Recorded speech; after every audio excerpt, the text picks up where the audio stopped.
Low everyone, welcome to the class guys. This is मैं अभिषेक साहू। कैसे हो आप सभी? उम्मीद करता हूं आप सभी बच्चे बहुत बढ़िया होगे, अच्छे से पढ़ाई लिखाई कर रहे होगे।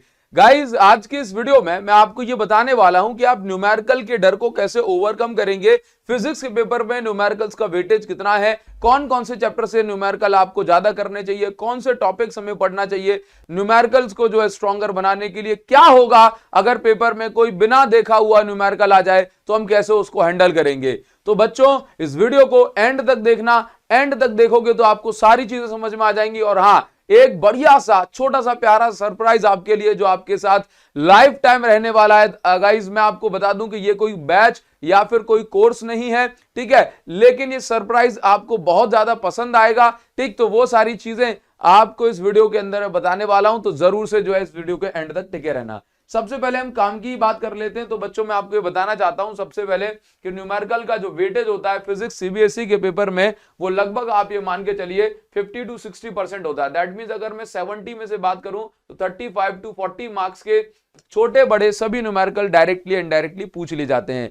इसमें 35 से 40 नंबर सुन के एकदम घबराने मत लगना, टेंशन मत आ जाना। ये जो 35 से 40 नंबर के जो न्यूमेरिकल है, ये आप ये मान लीजिए इसके अंदर छोटे न्यूमेरिकल 1 मार्क क्वेश्चन भी होंगे, ठीक है। इसके अंदर जो आपके कॉम्प्रहेंसिव भी हो सकते हैं। इसके अंदर आप ये मान लीजिए कि फॉर्मूला बेस से लेकर के कॉन्सेप्चुअल, लॉजिकल और बढ़िया क्वेश्चन जो है सारे 35 से 40 नंबर के आ जाएंगे, ठीक है। तो न्यूमेरिकल का वेटेज बढ़िया है, आप इनको स्किप तो नहीं कर सकते हो। न्यूमेरिकल सर स्ट्रॉन्ग कैसे बनते हैं? तो सबसे पहले मैं आपको एक बात बता दूं कि यदि कोई ऐसा बच्चा है जिसको फॉर्मूले ही याद नहीं है, ठीक है, जो फॉर्मूले बार बार भूल जाता है, तो ऐसे बच्चे को न्यूमेरिकल बनाने में प्रॉब्लम आती है। तो कोशिश ही नहीं, हमें पूरी जान डाल देनी है। हर एक चैप्टर के सारे फॉर्मूले आपको याद होना चाहिए। जब आप न्यूमेरिकल को पढ़ते हो तो सबसे पहले आपको रिकॉल करना होता है, भाई ये टॉपिक किस टॉपिक से न्यूमेरिकल है, किस टॉपिक से न्यूमेरिकल है। जब आप ये पता कर लेते हो तो आप एक्चुअल में आपका दिमाग उस फॉर्मूले को प्रोसेस करने लग जाता है।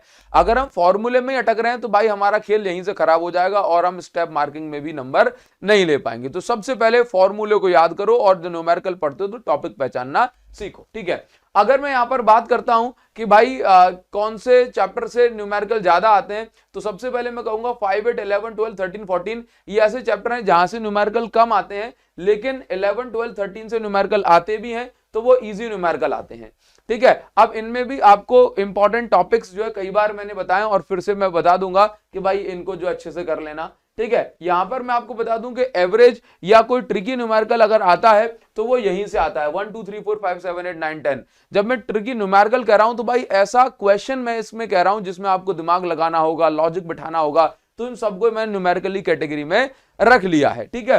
तो ये जो ऐसे चैप्टर है ना जहां से न्यूमेरिकल का वेटेज सबसे ज्यादा होता है, ठीक है। लेकिन बच्चों, आपको क्या करना है, मैं आपको बस एक चीज की सलाह दूंगा। सबसे पहला काम आपको यह करना है कि जब आप न्यूमेरिकल से डर अगर आपको लगता है तो आप लाइन से सारे टॉपिक के न्यूमेरिकल ना करते हुए आप प्रीवियस ईयर क्वेश्चन यानी पीवाईक्यूज के ट्रेंड को आप फॉलो करेंगे, ठीक है। और आपको एक और चीज बताने वाला हूं, एकदम फ्री ऑफ कॉस्ट है, आप टेंशन मत लेना जरा भी, ठीक है। आप प्रीवियस ईयर क्वेश्चन में देखेंगे, जैसे हम देखते हैं तो आपके पास कोई बुक है, आपका मेरी बुक है एक्सीलेंस 95+, ठीक है। आपके पास कोई और बुक है तो एग्जाम टाइम पे तो मैं नहीं कहूंगा कि भाई आप मेरी किताब खरीद लो, ठीक है। तो आपको एक चीज हमेशा याद रखनी है, प्रीवियस ईयर में जिन टॉपिक से ज्यादा न्यूमेरिकल पूछे जाते हैं, ठीक है, ज्यादा न्यूमेरिकल आए हैं, सिर्फ आप उन्हीं टॉपिक के न्यूमेरिकल पे ज्यादा फोकस करें, आप उन्हीं टॉपिक पर अपना पूरा का पूरा टाइम जो है इन्वेस्ट करें, ठीक है। बच्चों, मैं आपसे यहां पर यह कहना चाहूंगा, जैसे मान लीजिए फर्स्ट चैप्टर है तो फर्स्ट चैप्टर मुझे पता है गॉस लॉ बहुत इंपॉर्टेंट है। सेकंड चैप्टर मुझे पता है कि भाई साहब कैपेसिटर वाले जो क्वेश्चन है वो बहुत इंपॉर्टेंट होते हैं। थर्ड चैप्टर मुझे पता है कि सेल वाले क्वेश्चन हो गए, व्हीटस्टोन किरचॉफ लॉ, ये इंपॉर्टेंट है। फोर्थ चैप्टर में गैल्वेनोमीटर, सर्कुलर कॉइल वाले क्वेश्चन मोस्ट इंपॉर्टेंट है, हाँ, force between parallel conductor, loop वगैरह। अच्छा, इसके बाद में 5 चैप्टर में तो कुछ है नहीं। 6 चैप्टर में जो है सोलेनॉइड वाले क्वेश्चन इंपॉर्टेंट है। 7 चैप्टर में जहां भी रेजोनेंस और ट्रांसफार्मर आ जाए, एलसीआर सर्किट, वो मोस्ट इंपॉर्टेंट है। 9 चैप्टर में लेंस मेकर फॉर्मूला हो गया, ऑप्टिकल इंस्ट्रूमेंट हो गए, प्रिज्म हो गया, combination of lens and mirror हो गया, ये बहुत ज्यादा इंपॉर्टेंट है। इसके बाद 10 चैप्टर में वाईडीएससी डिफ्रैक्शन इंपॉर्टेंट है, ठीक है। 13 चैप्टर में nuclei, binding energy, mass defect, nuclear fission fusion important है, ठीक है। 12 चैप्टर में एटॉमिक स्पेक्ट्रा इंपॉर्टेंट है, ठीक है। तो ये टॉपिक है जो मैंने बोले आपको सुन के इनको जो है नोट कर लेने चाहिए। ये ऐसे इंपॉर्टेंट टॉपिक है जिनके एक भी क्वेश्चन को आपको छोड़ना नहीं है। आप इन क्वेश्चन को दबा करके प्रैक्टिस करिए, आपको मजा आएगा। तो फिर भी मैं आपसे कहूंगा कि आपको क्या करना है, आपको ये करना है कि भाई जो प्रीवियस ईयर में जो क्वेश्चन पूछे गए ना, आप उन्हीं क्वेश्चन को ज्यादा प्रैक्टिस करिए, ठीक है। और सर मुझे ये समझ में नहीं आता कि कौन से क्वेश्चन को प्रैक्टिस करना है, तो आप लोगों को क्या करना है कि डायमंड प्रो सीरीज जो आई है, ठीक है, डायमंड प्रो सीरीज जो हम लेकर के आए हैं भाई साहब, आप इसमें बताए गए सभी क्वेश्चन को प्रैक्टिस करो, इनको बार बार लिख करके देखो, ठीक है। लिखने के देखने का मतलब इन्हीं क्वेश्चन को बार बार आप लगाइए, तो आपके दिमाग में पैटर्न सेट हो जाएगा कि इस तरह के क्वेश्चन को हम कैसे सॉल्व करते हैं, ठीक है। अच्छा बच्चों, तो ये जो 80-20 वाला रूल है, आपको डायमंड प्रो सीरीज को फॉलो अगर आप लोग कर रहे हो तो आपको अलग से पीवाईक्यू देखने की जरूरत नहीं है, सारी चीजें हमने डायमंड प्रो के अंदर कवर कर रखी हैं, ठीक है बच्चों। अब जैसे मान लेते हैं सवाल आ जाता है कि सर फिजिक्स के पेपर में क्या नए क्वेश्चन आएंगे, तो बच्चों मैं ये कहता हूं कि मैं ये कभी भी क्लेम नहीं करता कि as it is word to word आपको पेपर में देखने को मिल जाएगा। सीबीएसई अब चीजों को घुमा करके पूछने में ज्यादा बिलीव करती है, तो इसलिए आपको बस ये करना है कि आप जब क्वेश्चन प्रैक्टिस करते हैं, चाहे डायमंड प्रो से करें या कहीं से, तो आपके दिमाग में ये रहना चाहिए कि आंसर से ज्यादा जो फोकस है वो आपका क्वेश्चन पे हो, कि ये क्वेश्चन कैसे 2024 में पूछा, ये क्वेश्चन कैसे 2023 में पूछा। तो आप ये पाओगे कि सेम क्वेश्चन ही हर साल अलग अलग तरीके से पूछ लेते हैं। तो इसलिए जब आप क्वेश्चन प्रैक्टिस करते हैं तो आप इस बात का ध्यान रखें कि सीबीएसई ने आखिरकार क्वेश्चन कैसे फ्रेम किया है, क्योंकि जब आप ये समझ जाओगे ना तो पेपर देख करके आपको घबराहट नहीं होगी। हाँ, तो बच्चों मैं यहां पर आपको ये बता दूं कि आपको जरा भी टेंशन नहीं लेना है कि पेपर में क्वेश्चन नया आएगा। ऑब्वियसली कुछ क्वेश्चन नए तो जरूर आएंगे, लेकिन हाँ वो जो एकदम ट्रिकी, जो जैसे हम देखते हैं कि पेपर फिजिक्स बहुत हार्ड आया, बहुत हार्ड आया, बहुत हार्ड आया, तो बहुत हार्ड जब हम कहते हैं ना, तो उस फिजिक्स के पेपर में लगभग 10 नंबर के क्वेश्चन ऐसे होते हैं जो बहुत ज्यादा मुश्किल हो जाते हैं या एकदम ट्रिकी से हो जाते हैं। तो अगर आप इस 10 को छोड़ दो तो 60 नंबर का पेपर होता है, वो एकदम एवरेज और नॉर्मली आता है, ठीक है। अब ये तो क्या है भाई, ये आपके लिए थोड़ी ना होगा, वो सबके लिए होगा, तो इसमें आपको घबराना नहीं है। ये आप कब इसको कैसे आप टैकल कर सकते हो, इसको आप ऐसे टैकल करिए कि जितना आपने पढ़ रखा है डायमंड प्रो से, क्वेश्चन प्रैक्टिस कर रखी है, वहीं से कोई ना कोई आप जो क्वेश्चन है वो फंसा करके देखेंगे, वहीं से कोई लॉजिक बिठा करके देखेंगे, और विश्वास मानिए अगर आपने ठीक प्रैक्टिस करी है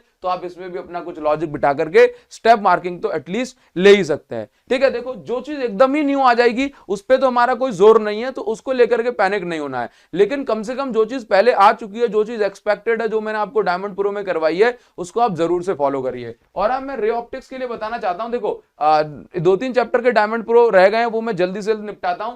रे ऑप्टिक्स का जो डायमंड प्रो सीरीज है वो आपको पुराने ही पिछले साल की ही करनी है, कोई चेंज नहीं है। बस उसमें ये होगा कि मैं 2024-25 के क्वेश्चन जो है और ऐड कर दूंगा, तो रे ऑप्टिक्स की डायमंड प्रो सीरीज आपको जो है पिछले साल वाली ही कर लेनी है, तो आपका उसमें काम जो है हो जाएगा। इसके अंदर इसके अलावा कुछ भी आपको और एडिशनली एक्स्ट्रा नहीं करना है, ठीक है। अच्छा, अब बात कर, तो आप मेरी इन बातों का ध्यान रखिए, तो आपका सारी जो प्रॉब्लम है वो आपकी दूर हो जाएगी। कॉमेंट सेक्शन में भी बताना कि आपको और किसी में प्रॉब्लम, मैं आपको बताता हूं। अब मैं बात कर लेता हूं छोटी सरप्राइज की। तो देखो बच्चों क्या है, छोटे सरप्राइज की मैं बात कर लेता हूं। तो सरप्राइज यह है कि अब हमारी जो क्लास 12 है वो खत्म होने वाली है, ठीक है। और मैं चाहता हूं कि हमारा जो साथ है ना वो आगे भी बना रहे, और मुझे पता है कि आप लोग भी मेरे साथ हमेशा कनेक्टेड रहना चाहोगे ही, ठीक है। तो मैं आपके लिए ना एक छोटा सा चैनल जो है मैं लॉन्च कर रहा हूं, ठीक है, और इसका नाम होने वाला है, मैंने अभी इस पे कोई काम नहीं किया, कुछ भी नहीं है, खाली चैनल है, बट आपको जो है इस पे अपना प्यार जरूर दिखाना है, ठीक है। तो आफ्टर 12th करके, ठीक है, मैं आपको बताऊं अभी तक मैंने इसका कुछ नाम भी नहीं सोच पाया, ठीक है, बट मेरे दिमाग में कि भाई 12th के बाद ही बच्चों को गाइडेंस चाहिए होती है, तो आफ्टर 12th करके जो है मैं यहाँ पर चैनल जो है लॉन्च कर रहा हूं, ठीक। और इसके वीडियो के डिस्क्रिप्शन और कमेंट सेक्शन में मैं आपको लिंक भी दे रहा हूं, सो दैट जो है आप इसके साथ जुड़ जाएं और इसको ज्वाइन कर लें, सब्सक्राइब कर लो, सब कर लो, और खूब सारा प्यार जो है यहाँ पर दिखाइए, ठीक है। तो सो दैट हम जो है हमेशा के लिए जुड़ जाए, 12th क्लास खत्म भी हो जाए तो हमारा जो रिश्ता है वो खत्म ना होगा, ठीक है। 12th क्लास में तो भरपूर आपको गाइड करूंगा ही, साथ ही साथ